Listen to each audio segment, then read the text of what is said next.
DB প্রধানের দায়িত্ব থেকে সরিয়ে দেওয়া হয়েছে আলোচিত সমালোচিত মোহাম্মদ হারুনুর রশিদকে।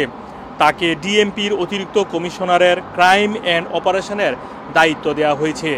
তার জায়গায় দায়িত্ব দেওয়া হয়েছে আরেক অতিরিক্ত কমিশনার মোহাম্মদ আশরাফুজ্জামানকে।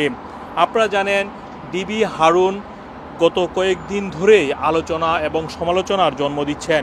বিশেষ করে কোটা সংস্কারের বৈষম্য বিরোধী যে কয়েকজন রয়েছেন তাদেরকে 3 জনকে হাসপাতাল থেকে ডিবি হেফাজতে তুলে নিয়ে যান এবং হারুনুর রশিদ তার সঙ্গে ডিবি অফিসের কার্যালয়ে বসে একই টেবিলে বসে খাবার খাওয়ার কয়েকটি ছবি ফেসবুকে পোস্ট করেছিলেন হারুনুর রশিদ এবং এই বিষয়টি নিয়ে বিভিন্ন মহলে আলোচনা সমালোচনার জন্ম দেয়।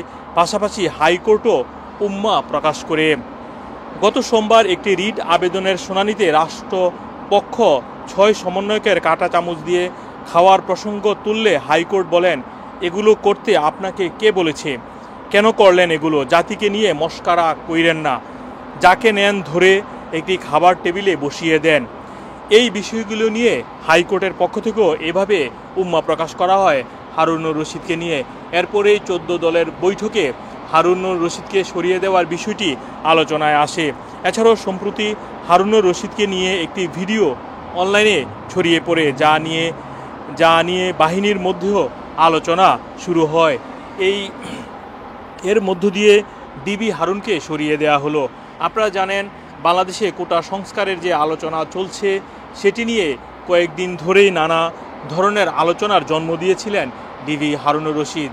এছাড়াও আপনাদেরকে বলে রাখতে চাই, এরই মধ্যে বাংলাদেশে কোটা সংস্কারের যে আলোচনা চলছে এবং যারা কারফিউ চললেও এরই মধ্যে গতকালকে আজকে এবং গত কয়েকদিন ধরে সহিংসতা ছড়িয়ে পড়ছে, সংঘর্ষ ছড়িয়ে পড়ছে।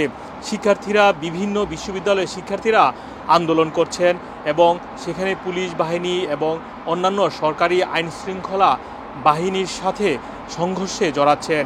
বিভিন্ন স্থান থেকে শিক্ষার্থীদের আটক করার খবরও ছড়িয়ে পড়ছে।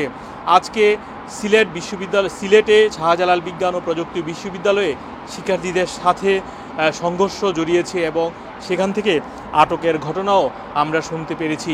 এছাড়াও গত 2 দিন আগে সাউথ ইউনিভার্সিটির সামনে থেকে 12 জন শিক্ষার্থীকে আটক করা হয়। তাদের মধ্যে 3 জন নারী শিক্ষার্থীও রয়েছেন। এছাড়াও জাহাঙ্গীরনগর বিশ্ববিদ্যালয় সহ বাংলাদেশের বিভিন্ন জেলাভিত্তিক বিশ্ববিদ্যালয়গুলো থেকেও শিক্ষার্থীদেরকে আটক করার খবর বের হয়েছে। এছাড়াও বাংলাদেশে কোটা সংস্কারের বিষয় নিয়ে শিক্ষার্থীদের আন্দোলন অব্যাহত রাখার ঘোষণাও দেওয়া হয়েছে। তবে ডিবি হেফাজতে থাকা কয়েকজন সমন্বয়ক এরই মধ্যে এই আন্দোলন শাটডাউনের ঘোষণাও দিয়েছিলেন। এই ছিল আমাদের কাছে বর্তমান খবর। আমরা পরবর্তীতে কোনো আপডেট আসলে আপনাদেরকে তুলে ধরব। মোহাম্মদ আব্দুল হান্নান, 2A নিউজ, যুক্তরাজ্য।